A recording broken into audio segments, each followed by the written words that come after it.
doesn't seem like there's a lot of life, but you come there at dawn and it's a carpet of color and it's a symphony of sound. People like to call me the bird guy.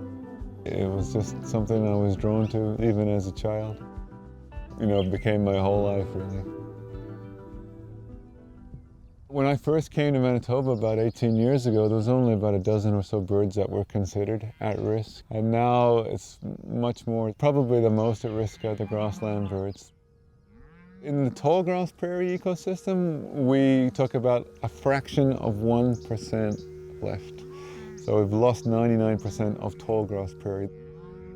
I was just this morning watching that Sprague's pipit. I think about every time I see a Sprague's pipit. People might ask me, well, what would it mean if we lost, say, Sprague's pipit? And the answer is we really don't know, but it looks like what we're seeing is ecosystem collapse.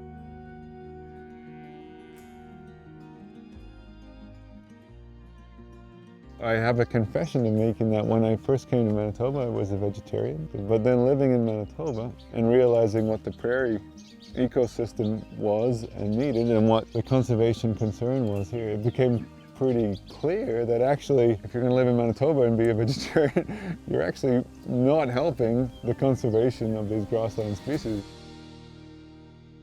These grasslands evolved with grazing. Once upon a time, it was bison. The grazing is a fundamental part of that grassland. It makes it diverse, it makes it rich.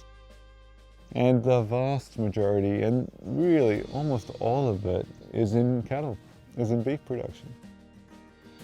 So that actually changed the course, my personal course. I started eating beef and obviously supporting the beef, the cattle rancher, and working with them on conservation. We have an unlikely partnership perhaps, but a really strong partnership actually. I got to survey about 62 of these grassland properties in the southwest. They're all cattle ranches. Some have as many as even 6 or 7 of the species at risk on these properties, which is simply staggering. These are the most threatened species that we have here. Beef producers in Manitoba have been doing a great job for a long time. They've been stewarding this land quietly, unrecognized, without any credit, for decades and decades and decades, in fact for generations. And conservation's come in all stripes. They're environmental champions. They've kept this habitat on the landscape, and to be honest, there's almost nothing else that has really.